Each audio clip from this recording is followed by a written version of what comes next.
Each year, Microsoft Research hosts hundreds of influential speakers from around the world, including leading scientists, renowned experts in technology, book authors, and leading academics, and makes videos of these lectures freely available.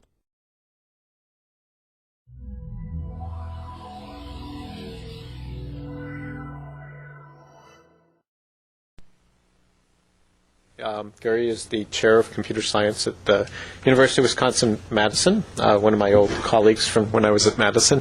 He's also one of the most distinguished and, I'd say, imaginative researchers in the field of computer architecture. He's going to tell us what the future should hold for us in terms of multi-core architectures.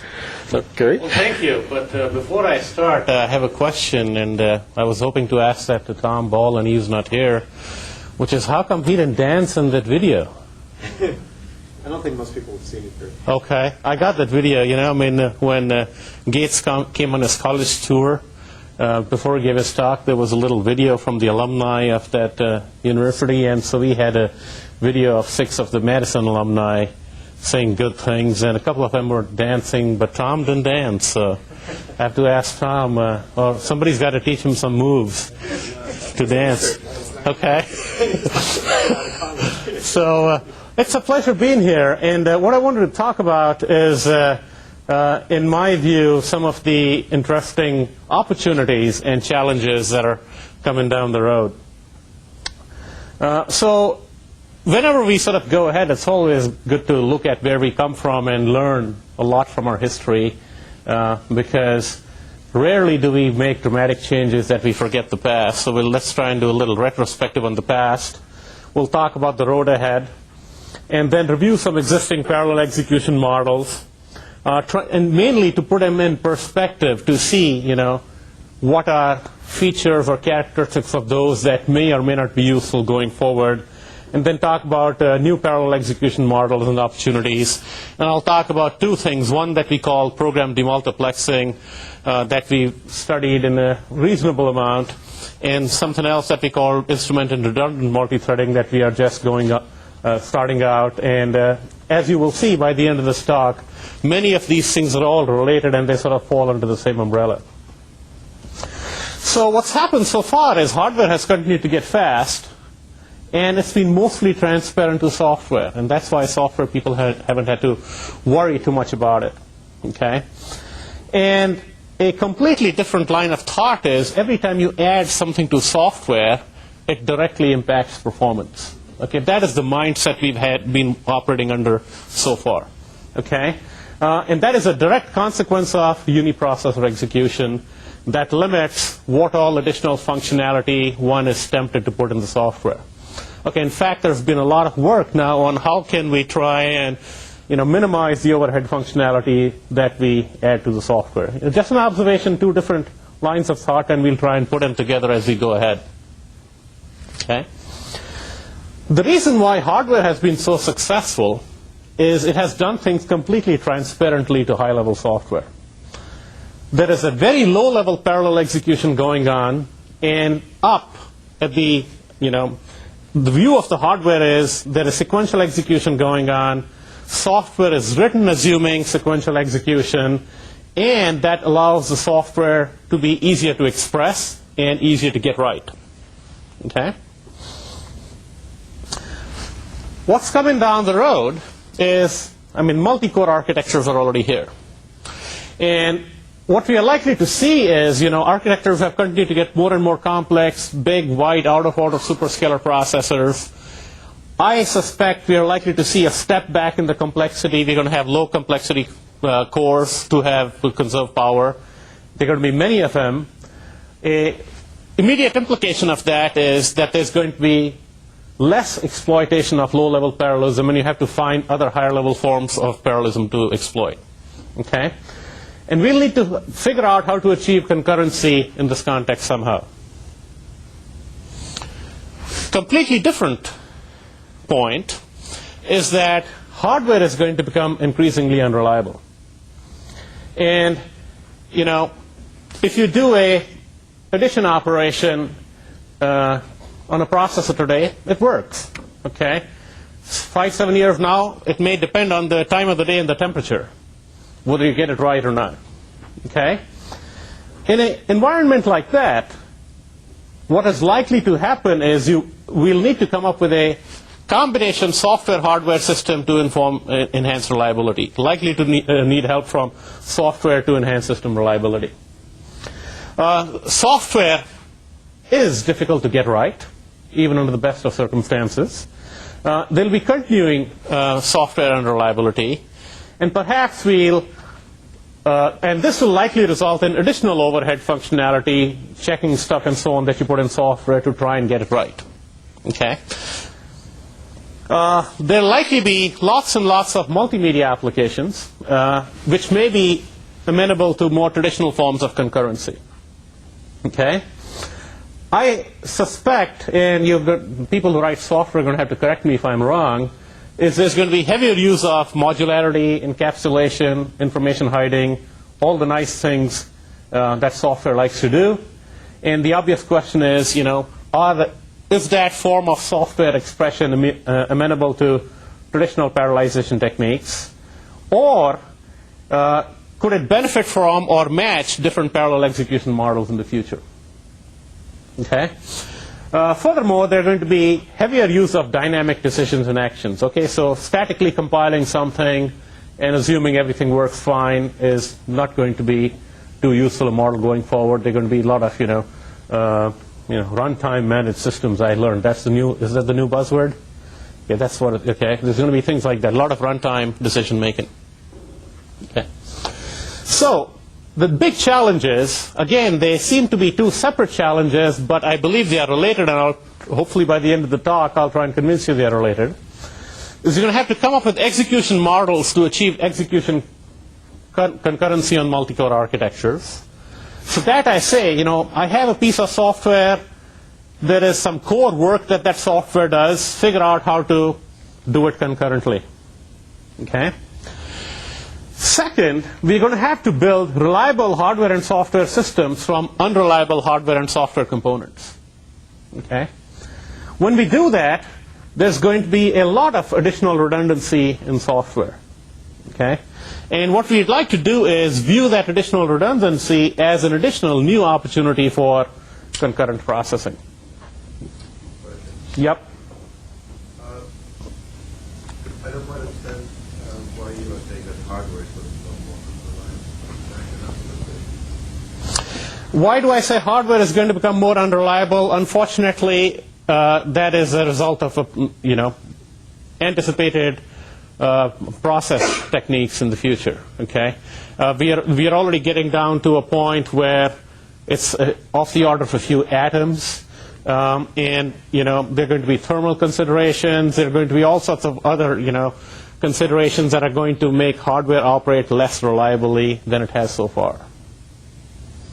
Okay, I think without worrying about the exact details as to what might make the hardware unreliable, let's assume that hardware is not going to work as well as it has in the past, but we still need to come up with a reliable system. Okay, so the analogy I like to make over here, which I think one of my colleagues suggested, is say you're given the job of writing networking code.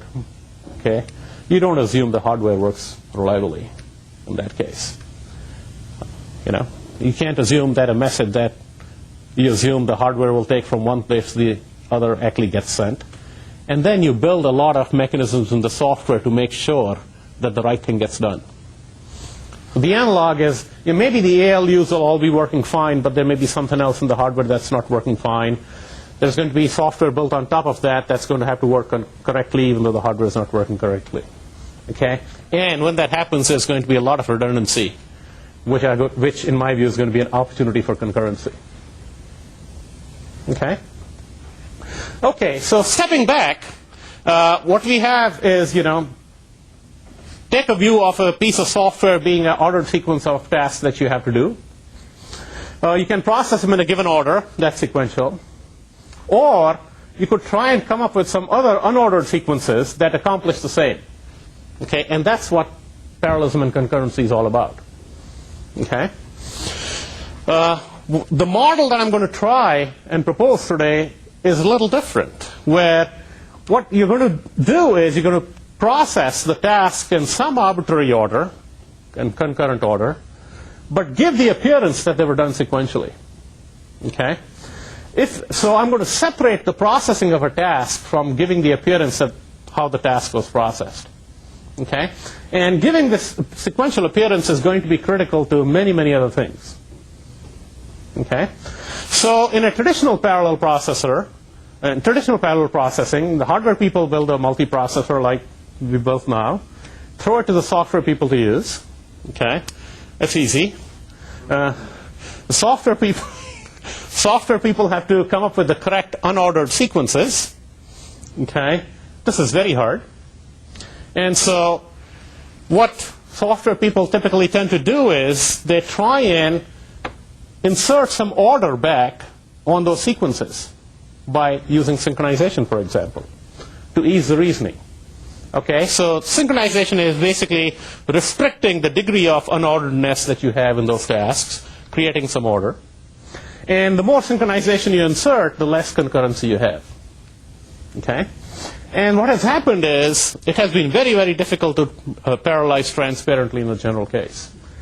And it's only going to get a lot harder with the model of trying to come up with some unordered sequences, some set of unordered sequences. Okay? So what has been proposed in the last decade or so is techniques that use speculation to alleviate some of the ordering constraints. Okay? And there are two techniques that I'm going to review briefly. One is speculative multi-threading and the other is transactions. And the point of my review is simply to not to give you details of each one of these, but simply to try and say they are much more similar than they are different. Okay? And then try and see, how, what might be the implications of these, or, what might these models be able to achieve going forward. Okay? So what speculative multi-threading does is you speculatively try to parallelize an application where you, again, speculatively create these unordered sequences from the ordered one. And what constrains the creation of these unordered sequences are ambiguous dependencies. So you use speculation to overcome these ambiguous dependencies. And then you have hardware support to recover from misspeculation. Okay, we had proposed a model that we call multiscalar many years ago, and there have been many other variants on that basic model of speculatively trying to overcome an ambiguous dependence over the past several years.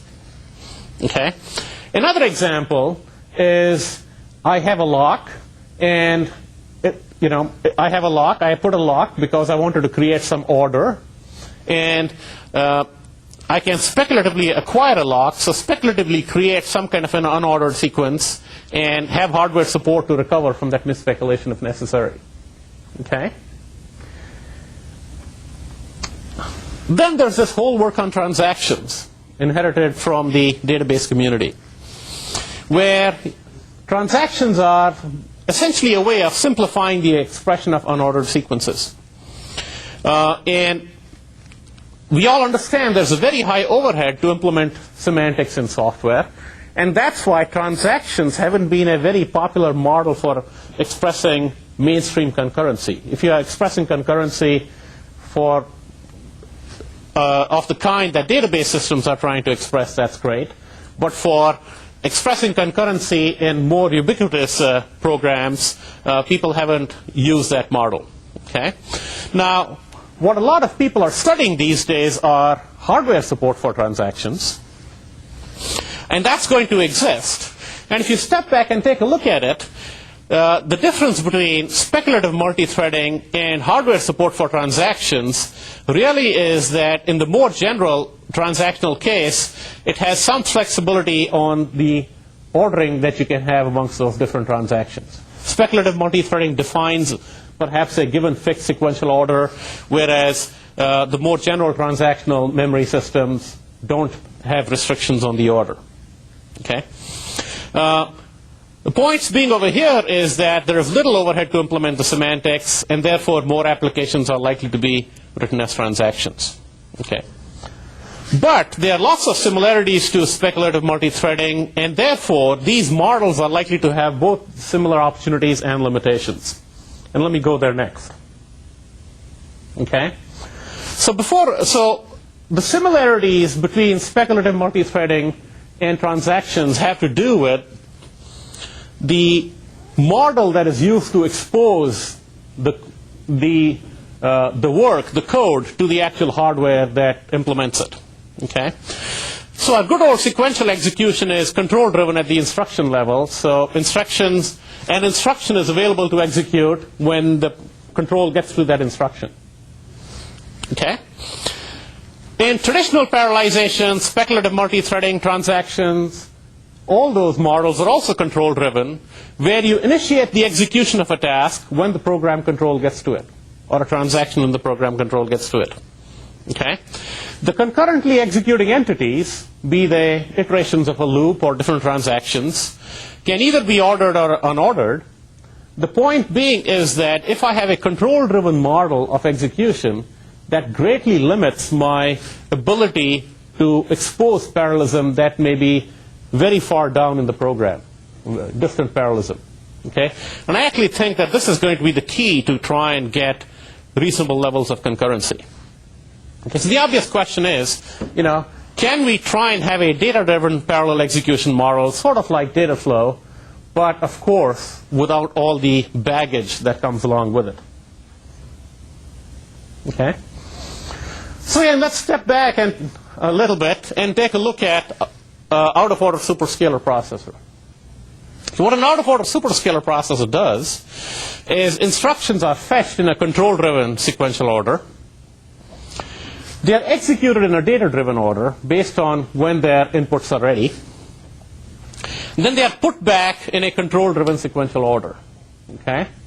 And then that lets you get a low-level 2 to 4 parallel execution with a high-level view that everything happened sequentially, even though it actually didn't. It looks like everything happened sequentially. Okay? Maintaining this high-level sequential view has been critical to software and hardware development. Okay? The IBM 36091 in the mid-60s had out-of-order execution, but it was a pain to debug because you could never repeat the same sequence of events. This was hardware debugging. Okay? Okay? The repeatability of a sequence of events, having a known sequence of events, is not only critical to hardware, getting the hardware right, but also to getting software right. Okay? We'll get the hardware right. We only worried about how to get software right over here. Okay? Okay? So the first model that I'm going to propose, I call program demultiplexing. And we believe it offers new opportunities for parallelism. And I'm not trying to get scalable parallelism to 16 or 32 processing cores. I'll be happy with maybe 4 right now, maybe 8 a little while from now. Okay? So the idea over here is that a program is a multiplexing of different methods or functions onto a single control flow. Okay?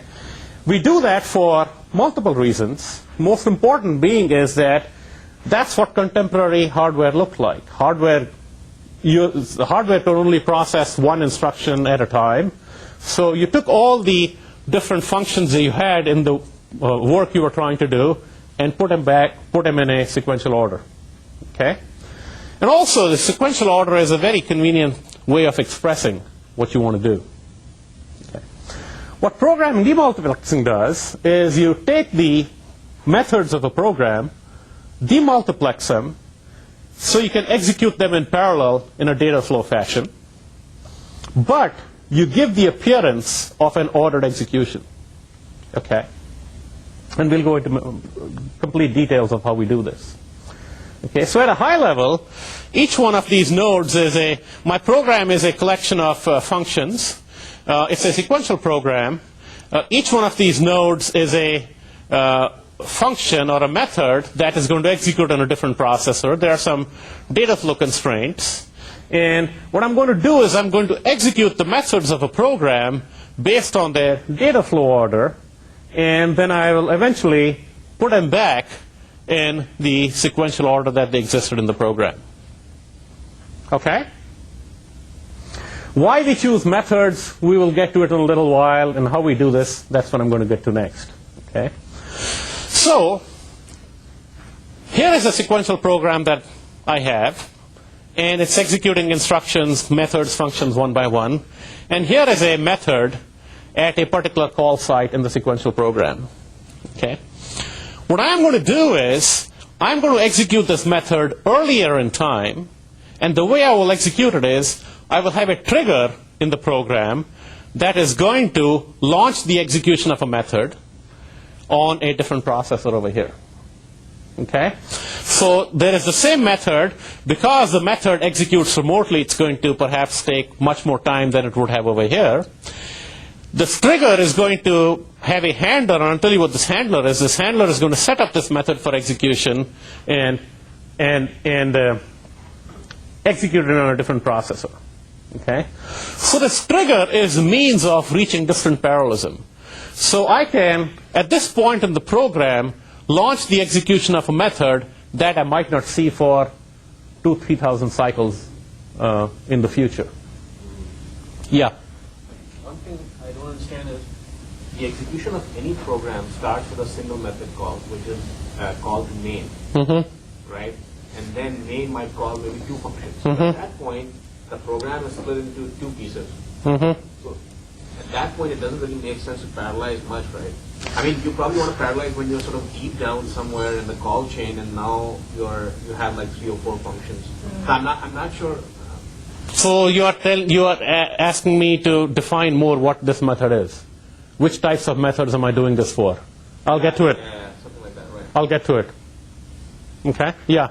And one could also make the argument that use a programming framework like, say, functional programming, where you don't really have this sequential thing in the first place. I've got 5 arguments to a function. They're just meant to be evaluated in parallel by the semantics. So if you actually take a look at parallelism, there are only a couple of ways to do things in parallel. I mean, the hard part is how to get the parallelism from different expressions of a program.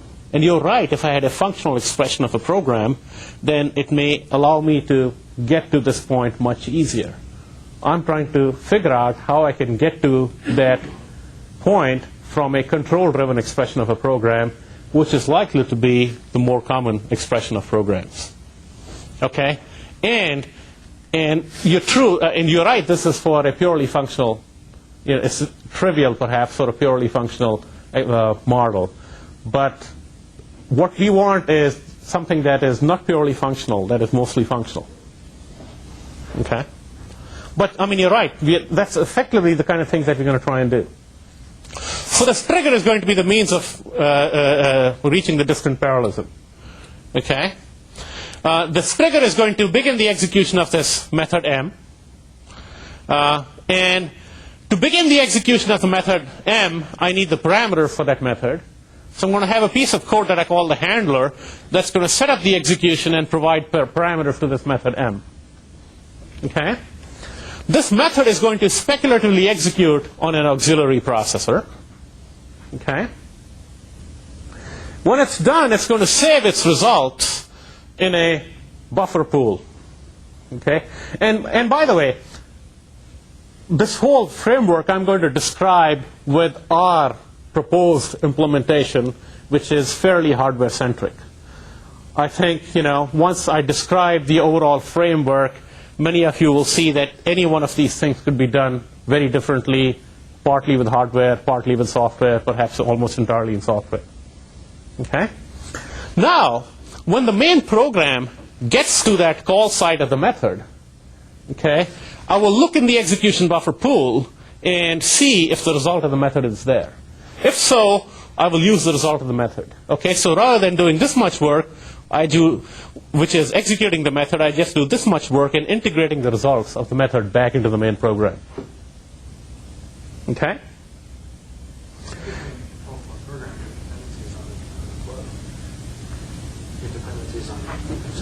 Yes? How do you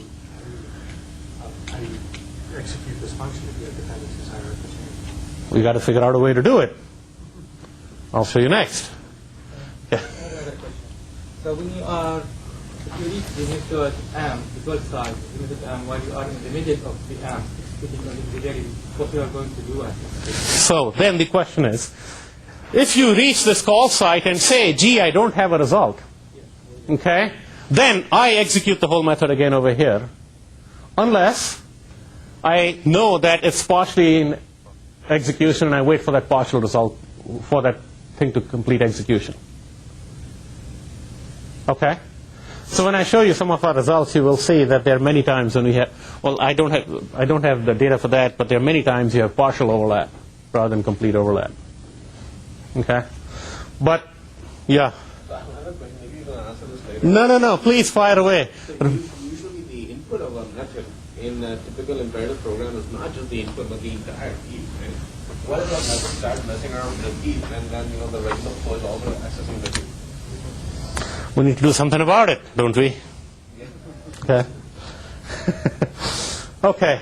So this main thing, the sequential program will execute on the main process. The point being now, the sequential program is firing away work and using the results of work. It's not doing the work. Okay, the work is being done on different processors. Okay? And that's what we call the demultiplexed execution. Okay? Now, straightaway, the other things you will see is that executing a method off somewhere else rather than the main processor is actually going to be much higher overhead than executing it where you had. Okay? But again, we're going to try and make up for all of that with the concurrency and overlap that we have. Okay? For the remainder of my discussion, I'm going to assume that I use the same model for compiled C programs. Okay? And as you go to much, much more object-oriented languages where there is much more information hiding and encapsulation, then many of those things that you say, which we have to deal with, become less of a problem. Okay? So here's an example where I have two methods over here that I'm calling with some parameters. Okay? So what I'm going to do is, the moment I know that these methods are eventually going to execute, I'm going to trigger their execution. I'm going to have two separate triggers, one for each method, one for a method at a particular call site. Then what I'm going to do is I'm going to have some code that sets up the parameters for these methods and launches their execution over there, right up ahead. Okay. So the execution framework is, from now I'm going to sort of use a handler and a method interchangeably. Okay? There's a handler and a method that go hand in hand. A handler sets up the method for execution and launches the execution of that method. Okay? The handler separates the call site from the program. It may or may not have control flow, so it may or may not launch a demultiplexed execution. Okay? Coupled with each call site, there is also a trigger. And the trigger is going to fire when it's ready, when both when both the method and the handler are ready, which means all the inputs that are needed for that computation are ready. And it begins the demultiplexed execution of that method. Okay? And the executions are unordered based on a data flow. You don't put the trigger sort of higher than the point where you can determine that the method will actually be called. Yes, so far. But in general, no. In general. In fact, right now, everything I do from now on is actually going to be so that the triggers actually fire and they're never wrong. Okay? In fact, also, when I make sure even all the inputs to the method are right, so my method is never executed speculatively.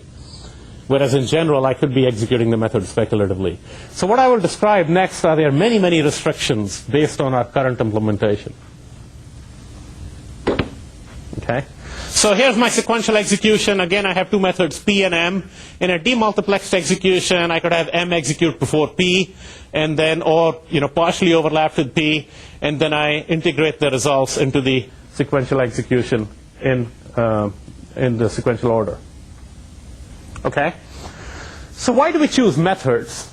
We choose methods because they are well encapsulated, are defined by parameters and a return value, and they typically use stack for local computation, or whatever data structure they use for the local stuff need not be seen, need not bother anybody else, and they use heap for global state. Okay, they often perform very specific tasks, which means they access a limited global state. Okay. I'm confused about the global state. I'm not concerned about the dependency, the ability to determine dependency. I'll get to it. Okay. I mean, this is a feature that they typically access a limited global state. It's not saying they never do. Okay. We just got to make sure we get it right. Okay. And currently, you don't care how the computation inside a method is implemented. Okay.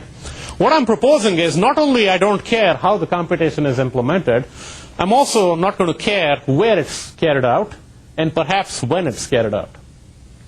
Okay. I'm going to carry out the computation of the method on some other processor, and it's going to do something. And if I go to use the result of the method, if I did it right, I have the result. Otherwise, I do something about it. Okay.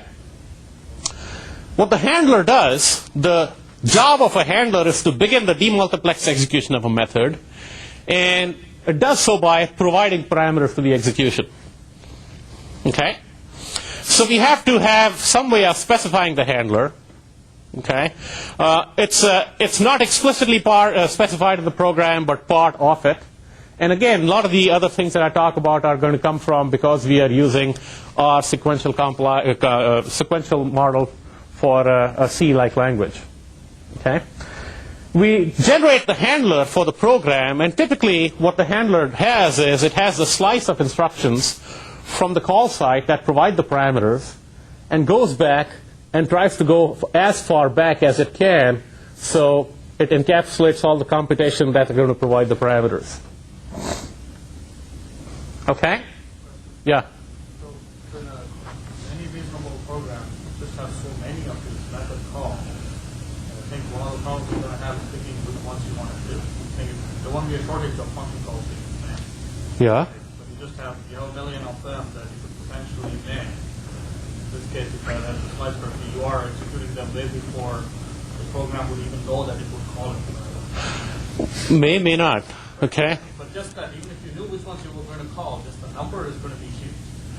Right? If you analyze any large program, you will have you make function calls all the time. Right? Some you may make more than others. Right. But how are you determining which ones are candidates? Well, I'll tell you how we do it in our situation. How it is in general, gee, there are a lot of software people. You got to give them a job. You know, a lot of you got to figure out what to do. The hardware part that is being here is that there is a lot of these clusters, and just order of magnitude. I'm talking I'm only for this one. This one, the results we have, it's only 4. Okay, but we see this easily going to about 8. So it's not 100 or something. We're not talking hundreds of these things. No, even though I'm in academia, no, I'm still talking. So just wondering, because sometimes, I mean, if you analyze what Outlook is going to do, it's probably a few million of these functions you can find, I'm sure. I'm not so sure. Okay. I'm not so sure. Okay. You know, in fact, one of the very interesting things about doing a lot of this is, you know, there are some small set, maybe many tens of functions, and you know, one of the other interesting things that we observed is many of those functions are repeatedly called with very similar parameters, same values. Okay. So again, you know, I don't know. I'll tell you what we have in the spec benchmarks. I'll tell you what we have in some of the commercial workloads. Okay. I don't have that information yet, but we probably can gather that. I can't tell you what's there in Outlook. You know, but you know, so okay. So we need to specify the parameters to the method, and again, now we are working in an x86 assembly language, so the parameters get pushed to the stack by the program, typically right before the method is called. Okay, so So the program computes the parameters, it performs some computation right near the call site. What we need to do is we need to identify it and deal with the use of the stack, control flow, inter-method dependence, and essentially try and sort of pull the computation out, up ahead. Okay? And unfortunately, as now some of the questions that got raised, it's not always possible to easily identify and demarcate the code. Okay? So what we can do is we can say, here's where the method was called. I can go back up until this point. I know I can keep track of the code that is going to get parameters to launch the computation, but here I have some unknown piece of code. I can't track it anymore beyond that point, so that is good. I'll carry out this code, and I won't move the launching of the method further than this point over here. Okay? If I had much better analysis, I could move it far, far ahead. Okay? So we have to have some kind of heuristic to demarcate, easily identify and demarcate the code that'll basically go in the handler. Okay? And so what we do currently in our current implementation is we terminate when we get to a load address from the heap. Okay? In the caller, in the slice, in the backward slice of the computation that sets up the parameters for that method. Okay? And actually, and we also, in our handler, do not allow any stores to the heap. I was wondering. Yeah. Okay? Why we do not allow stores to the heap is much more of a hardware hack, because what we want to do is with these methods is it's again a current implementation to simplify our current implementation. When we launch off a method, we don't want to basically allow what it does necessarily to be visible to any other entity except through its return values. And a store to a heap would sort of violate that. Okay, that basically sort of simplifies, what all hardware messages that you have to do to keep all the values coherent when executing a demultiplexed method. Okay, but in general, that probably need not be the case. One of the other restrictions that this does is that you can't pass a value from one method that you're executing in a demultiplexed fashion to another method that you're executing in demultiplexed fashion. And that also limits how much overlap we can get.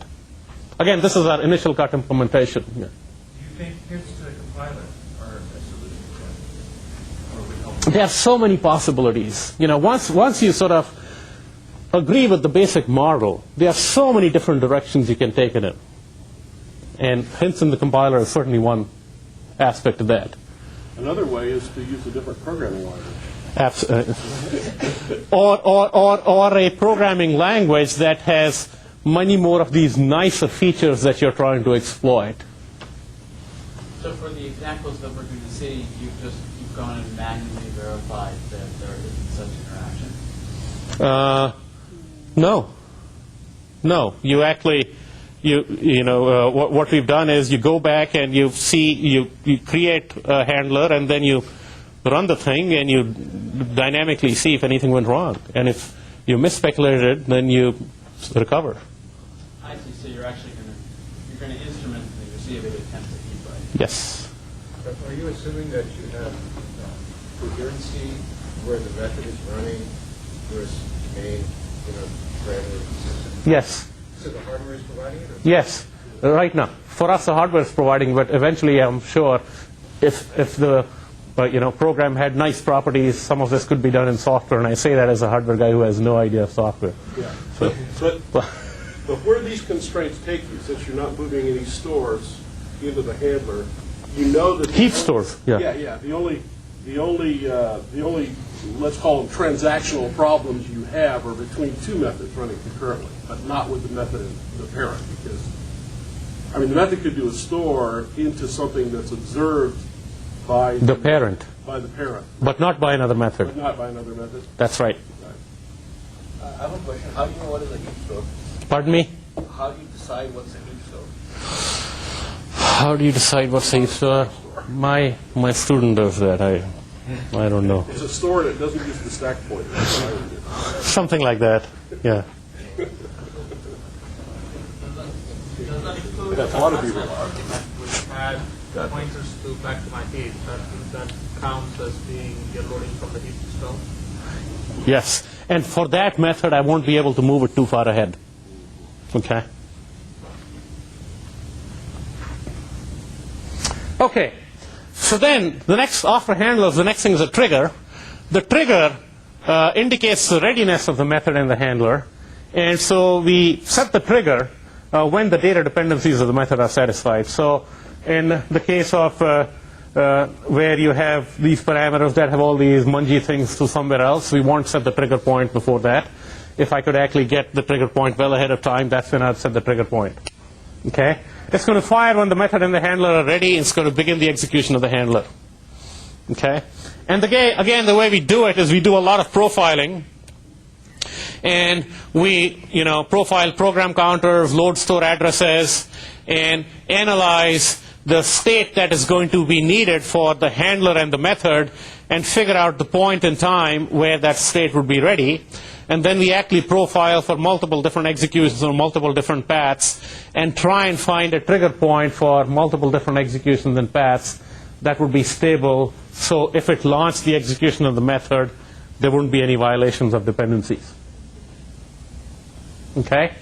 What a trigger is trigger basically is sort of like a watch point. It'll tell me when the hardware has seen this certain program counter and there's been a load or a store to a particular address. And then there are predicates based on program counter address, memory address, and then there's a logical operation on the predicates. Okay?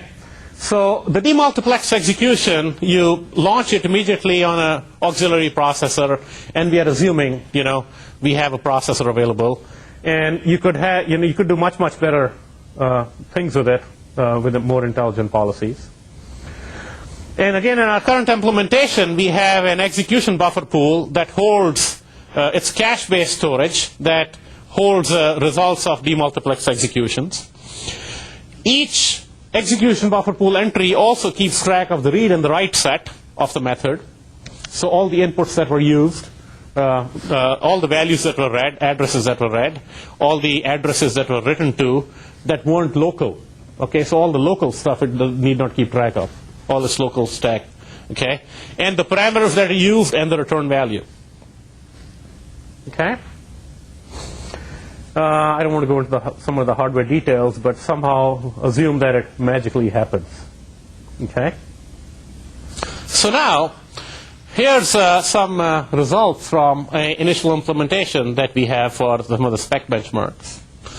So these are the different numbers of methods you've chosen to demultiplex, and at so many different call sites. Okay?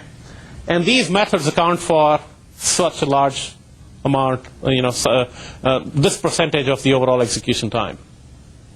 Okay, so the runtime includes frequently called methods, tend to get much more at the leaf rather than at the root. So we don't have top level methods, and we don't have infrequently called methods for demultiplexing. What was the criteria you used for selecting the method? I think contribution to runtime was the main one. Done by hand or by profile. Oh, so you first do a few profiling runs to get this data, and then you sort of Yeah. Again, this is one student trying to develop a concept. So you do the profile, but then does the student look at the profile and select by hand, or is this just totally automated? Totally. Yeah. So you didn't take into account any size or read sets and write sets and so on? No.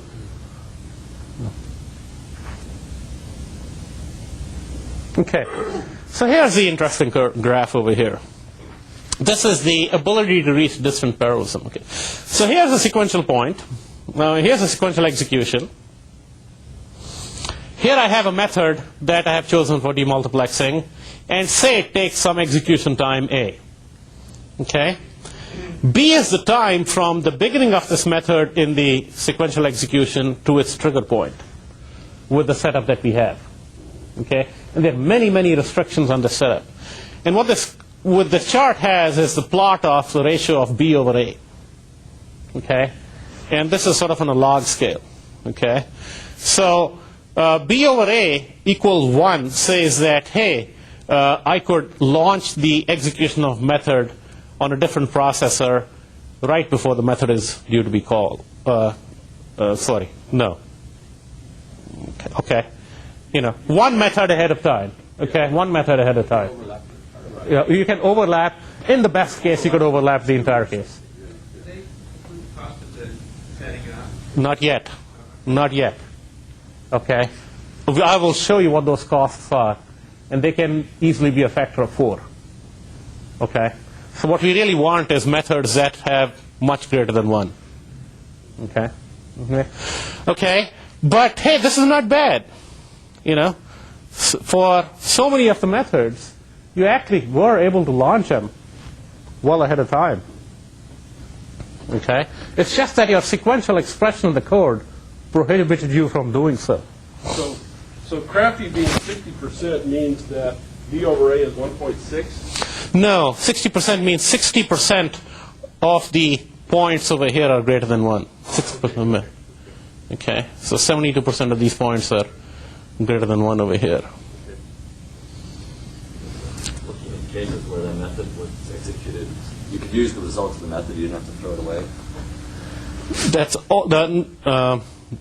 I believe all these points, the methods are not executed speculatively. Yeah, there never is a method that is executed with the wrong input parameters. So when it's much less than 1, do you still do it? Still set it up? Seems like how many outcomes? I don't know the answer to that, Ben. My student would. I told him to come along with me so he could answer these questions. But B over A at least needs to be bigger than.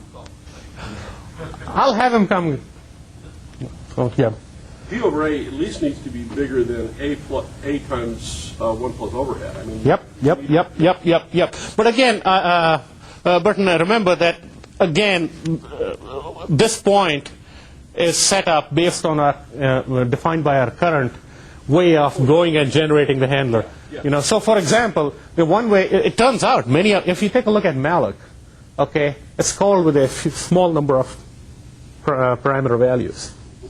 Okay, so you could be calling malloc with those 3 or 4 different parameter values long ahead of when those parameter values are set up. In the real run scenario, you don't know how much B or how much A is going to be, because maybe you are going to preempt it through this time. So you can't evaluate exactly how much B or how much A is. When? So, okay, in the real scenario, if you have just one thread running, Yeah, that's true. You can make sure that B is going to be this exact time and A is this exact time. But in the real scenario, you don't know that, because while you are in B, maybe you get preempted, and so you don't know exactly how much you are going to have. Then in this case, you are going to lose the advantage of this thing. No, the first is true, the second doesn't follow. Okay? It depends. It is true that you don't know what B and A are. I mean, that's what makes it interesting research. I mean, if we had all the solutions, then it would be a simple problem, right?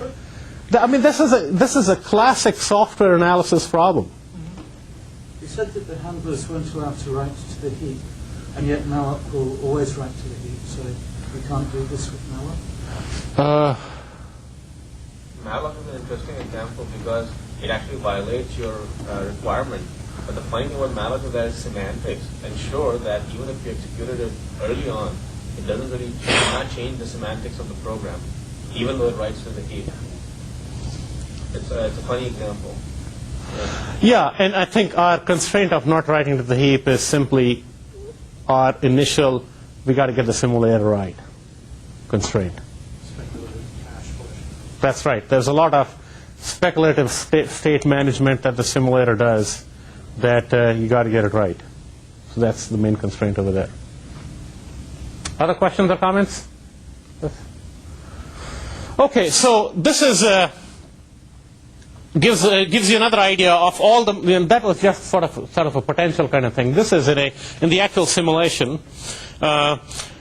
We have a method a method that takes some time A, and B is the time before its occurrence in the sequential program, then the method is launched. Okay, and so right now, one other constraint that I didn't describe initially, our initial constraint is we can only have one outstanding execution of a method at any given time. Okay, one dynamic instant.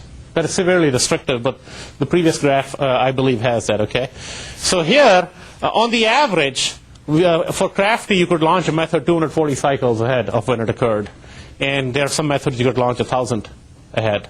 In VPR, over 1,000 cycles ahead of when it occurred was the actual average. Okay. Then these base numbers can further be multiplied by two other things. Okay.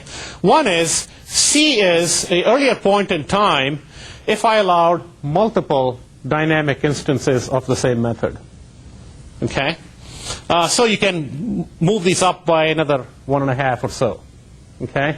And then somehow, if I had some better ways of computing parameters that I didn't have to rely on, here's my binary, pull out the code that from the binary that generates those parameters, then that is another yellow factor on top of that. Okay? The point being is, forget what the numbers are. The point being is, even in these spec benchmark programs that were written pure sequentially, with none of the other nice things in mind, okay, you could actually launch methods for executions many hundreds of thousands of cycles ahead of when they occurred in the sequential program and get them right 100% of the time. Never have them do the wrong thing. Were you able to do parallelizing on these routines? Say that again? Were you able to do parallelizing on these routines? There is no, actually, okay.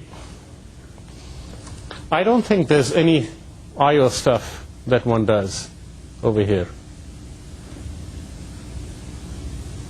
Doing I/O stuff speculatively takes work. So That's an understatement. Okay. So here's the idea of how many instructions are there in a handler. Okay. So this is the minimum number of instructions in a handler, the average number of instructions in a handler, and the maximum number of instructions in a handler. Okay. And this is sort of the dynamic instructions in a given method. So what you will see is, for MCF, where the methods that we try and demultiplex are very small, we aren't going to be able to get much at all. Okay?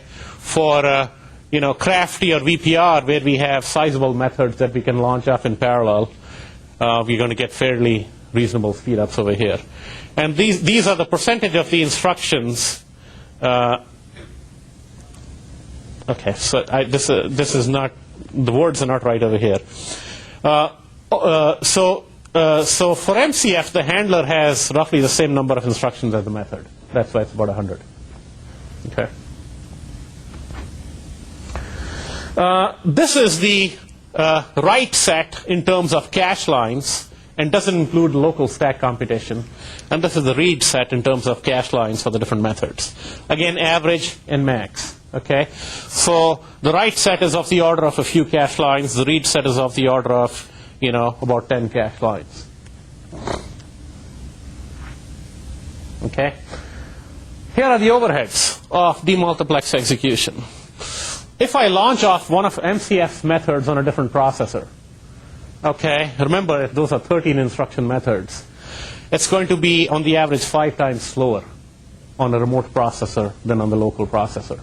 Okay, and the overheads are instructions in the handler plus all the cache misses due to auxiliary processor execution. Okay, Crafty on the average has 1.8, VPR on the average is 1.1. These overheads we'll be able to absorb, okay, and still get speedups. But the very high overheads for small methods, when there aren't many of them, we aren't going to be able to do much about. I'm doing a wrongly speculative method. Is that counted as overhead, or will that be?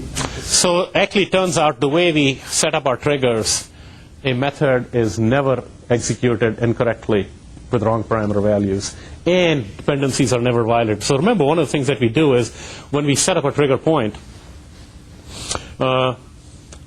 we don't set up the trigger point ahead of the time when there may be a write that might potentially violate the read set of a method.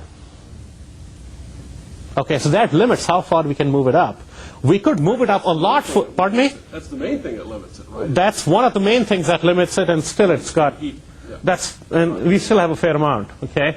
If we remove that restriction, then we could potentially move it up a lot further. Then we have to deal with methods that violate because of that. Do you do that with like made points to analysis to find the entire reachable set? One student working on this stuff, getting a full system simulator working right on this stuff. No, not yet. Yeah. There's so many possible,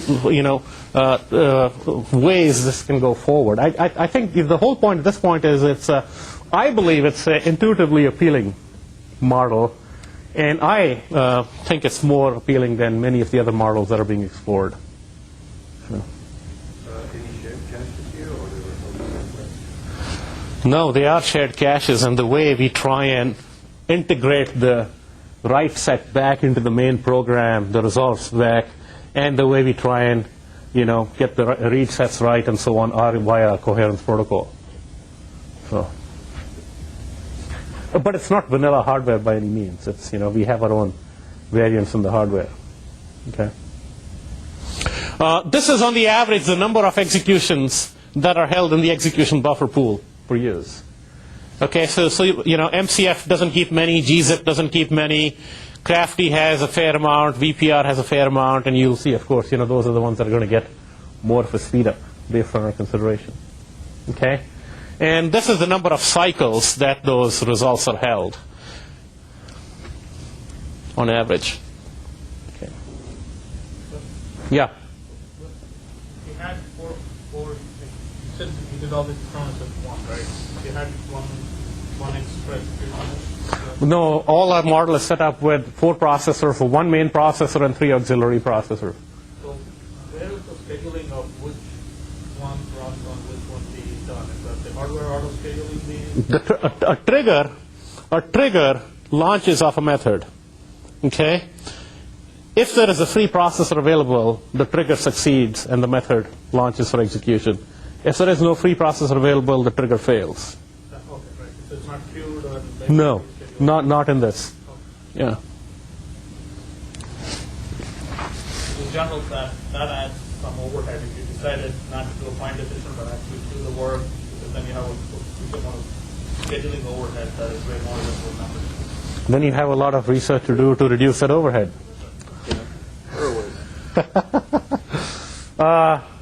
This is some idea of number of trigger sites. Again, not much over here. Here's some of the speed up that we get. Again, the maximum is 3 because there are 3 auxiliary processors. And, we get reasonable speed ups for some of these cases. And we believe, of course, you can get a lot more with better choice of demultiplexing the methods. It's limited, of course, by the methods, the size of the methods, and dependencies of the rest of the program. And a lot of it is also limited by the current implementation of our handler, where a method can't launch the demultiplexed execution of another method. If I want to have 2 methods that may have dependencies, I actually have to have separate handlers to launch each one of these. And that gets to be fairly complicated. Yeah. Why is it not 4? Optimal speedups? Because you can have code running on the main processor as well. No. Okay, so basically what the main processor is doing is it's launching off this work and putting it back together. Oh, so it never executes. Okay. Well, it does execute a method only if the others didn't execute it, and so that's not sort of what you want. What you ideally would want is this person in the main processor just sending out work, integrating the results back, sending out work, integrating the results back. It's the one responsible for giving the sequential appearance.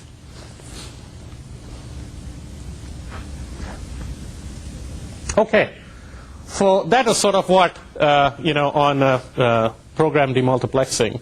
I want to briefly take a few minutes to talk about reliable systems, and the point being over here is currently software is unreliable and error prone, hardware will be unreliable and error prone, and we believe that improving hardware software reliability will result in significant software redundancy, and this redundancy will be an opportunity for parallelism. Okay. So I think there's a lot of work. In fact, I was just reading a paper on the way, or just skimming through it by Ben was one of the co-authors on trying to reduce the overheads of memory safety checking. And a lot of that work, again, is trying to say, I would like to do this extra work, but it's too costly, so I'm going to try and reduce the cost of it. Okay? Rather, we're going to turn it around and say, gee, as long as you don't feel the cost of it, add more work. Okay? And why won't you feel the cost of it? Well, because we'll strip it off and do it in parallel on a different processor. Okay? So, what we would like to do is we'd like to insert instrumentation, checking functionality, or redundancy into the code without a commensurate performance impact. And what we're going to try and do is we are going to try and use parallelism to alleviate the performance impact. Okay, so this is a non-traditional model for parallelism.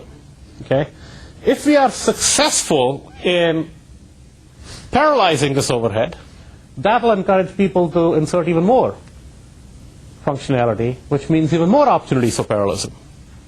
Okay, and so I believe these are likely to be crucial techniques for overall system reliability, because I think the days of improving hardware reliability simply by looking at hardware alone are over. Okay, and likewise, trying to improve software reliability by having as less overhead in the software as possible are also very, very difficult. So again, the execution model that we have over here, it's again somewhat related to the other one, is you have a program, you divvy it up into different code regions, okay? And what you do is you fork a monitor thread to check the computation of each one of these code regions, okay? So again, here's the main processor running a program without any checking code in it, okay? And here are the other processors that are executing monitor threads which have checking code in them. So they are, of course, much more bloated. Okay? And what you're going to try and do is you're going to try and execute many of these in parallel to try and reduce the overhead. Okay, so in a sense what you're going to try and do, you're going to try and say, hey, when I execute code A, I don't know if it executed correctly or not. Okay? It did something. But it produced some results. Okay? I'm going to start executing the unchecked code A and checking code A with the same set of inputs. Okay? And then, when I'm done, I'll try and check their outputs and other stuff to see if I ended up doing the right thing over here. Okay, so in a way, this is speculatively producing values that I check over here. Okay? So again, and now what I need to do is do. Why did you need the execution A in the first place? Because to have it more reliable without Thank you. I did not. The reason why you're lost is because I didn't tell you what I was doing. I thought I did, but I know I didn't. Okay. So here's what I'm going to do is B needs values that are produced by A. Okay? But B prime does not need values that are produced by A prime. B prime is going to work on values that are produced by A and not A prime. Okay? So therefore I can overlap A prime and B prime rather than okay? That's how I can do that. Okay. So basically what I'll have is I will have an unchecked piece of code that's producing values that I think are right. Okay? And then I'll have then I'll have checking pieces of code that are going to start working with those values. Okay? So I'll start off working on A and A prime with the same set of values, produce values for the input of B that are unchecked, and then produce values for the input of B that are checked, start off B with unchecked inputs of B for B, and then when I'm done with B, compare it with the checked inputs of B and see if they were the same. Okay? That You have to wait till all the monitoring stuff completes. would be true if I was writing to a file or sending an external network event and all that shit. Right? Yeah. And in fact, I will give you some data that looks very nice. And then last week we learned that that data isn't as nice as it looks because these codes are doing things like TLB exception. Let me just get it to you. Let me get the rest of the model to you, and then I'll tell you some of the complications that arise. Yeah. Do you worry about actually recovery? Or you just Yeah. No. We recover everything. We worry about recovery. Okay. You still have the global state problem, right? Because when a prime starts to run, any global state gets modified and then do a different. So you have to have. You have to have multiple versions. So you don't replicate all global state. That you have to basically work with checkpoints at the input and the output. I'm confused in this diagram. I think A prime should start at the same time as A start, not wait till it finishes. Yeah, these arrows are wrong. These arrows, you are right. You're right. It starts a little after A starts. A little after A starts, not after A, yeah. And that little after means the overheads of launching, because this is the main program that has to fork off these monitor threads. So there's some claim here that I guess that the light blue codes are executing all in different parallel sessions. I mean, otherwise it seems like Yes. you've got a cheap A and an expensive A prime, and we're always trailing behind. No. They are executing in parallel. That's how you're doing it. Okay. So I'm a little confused when you say state code. I think of things like boundary checking, and so that makes me wonder if A is unsafe. How do we know it won't wipe out the intermediate result of the run? So you need to separate the two. Right? I mean, that's the point that was being made over here, is you need to have different versions of those two. And then it... So you separate in hardware? As a software guy, I would put the state of A prime in memory, but then how do I know that A running won't wipe out my state of A prime? multiple versioning in hardware. Yeah, one thing you could do is just make sure they're distinct pages for the frames of A and A prime, and then compare them after the fact. Yeah, and then you have the our model right now uses versioning in hardware. And can you get the overhead of snapshotting down enough so that that doesn't completely swamp everything out? I hope so. Okay. I don't know. I hope so. But I think, again, there is a model over here that we feel is fairly powerful and useful that we are trying to explore. And the meta point over here is that, we need to come up with some model to allow this checking code to be inserted into mainstream code without any performance impact. And the key to having to do that is to do all that checking code in parallel. And how are we going to get that checking code done in parallel? We need to allow those different pieces of checking code that would be sequential to get overlapped somehow. And the way we're going to do that is to try and provide them with some input values from an unchecked piece of code. Okay? So sort of the model continues. We commit and abort at a task granularity. If the checkpoints from A and A prime check out, we commit it, both A and A prime. If we don't, we abort it, and then we re-execute the complete checked version of B, and then try and get inputs for the unchecked version of C and the checked version of C again then. Okay? Does that mean that B was working on a snapshot of the state, or do you know how to get back to the state before we started executing that B prime? We need to so one of the things we need to do is if B aborts, we need to somehow in this piece of code be able to get back to this point over here. And that actually involves some indirect jumps that can have overheads in our current implementation. Okay?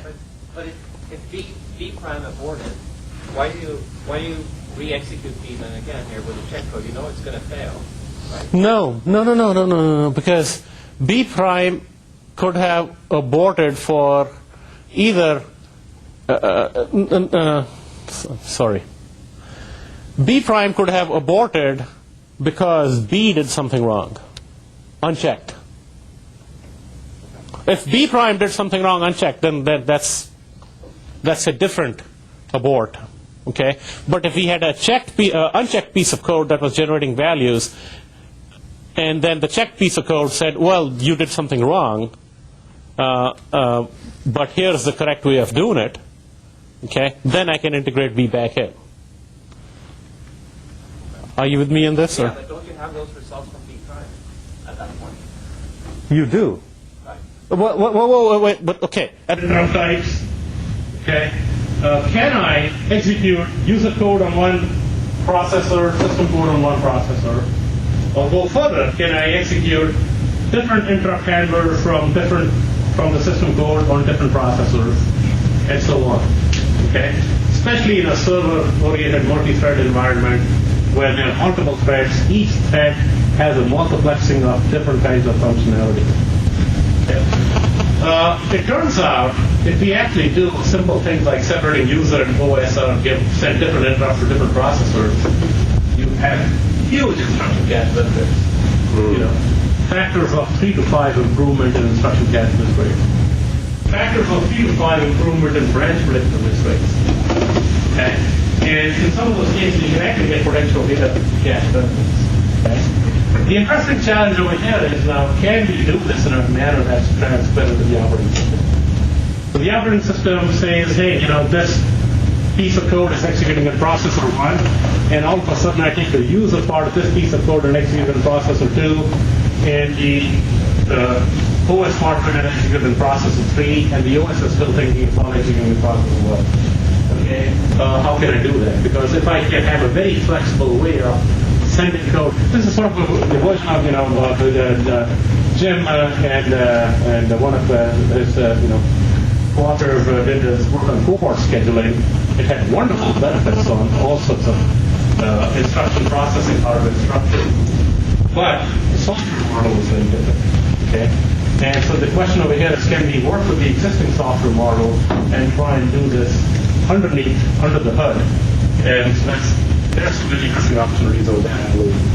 So the students are coming up with some way of trying to virtualize the multiple hardware threads. So the OS still thinks it's executing on B1 because it's got switched to B2 for different times. Virtualized OS is using a hypervisor. Yes, still trying to figure out the different structures at this point. What is it we might need to do? Many of them already exist. What are some of the new ones that we would like to have? When I read your comments there, it made me think that there are just good opportunities to improve branch prediction. And instruction cache. And instruction cache behavior. Because what happens is, if you are executing, server, I don't have the data over here, but it's very interesting. Is you say you're executing a web server, you're executing Apache, and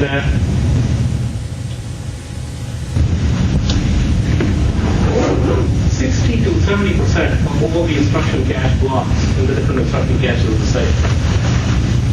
Okay, and you are missing like crazy. Okay, rather what you can do is sort of try and give the appearance of the aggregate instruction cache, or some instruction cache blocks are here, some here, some here, some here. And get, like I said, factors of 3 to 5 improvement in instruction cache miss rates by trying to have low level structure of code. These kinds of improvements, the chief source of superlinear speedup, let's observe, is the cache improves some, and you get you run on 2 processors instead of 1, and it's more than twice as fast because the cache, high cache or decache. Yeah. But it was amazing to us that how much duplication there was in the instruction caches, and how a very simple code rearrangement could do it. Could get rid of a lot of the duplication. Wait a minute now, can't you get exactly the same benefit with just having a larger instruction cache? No.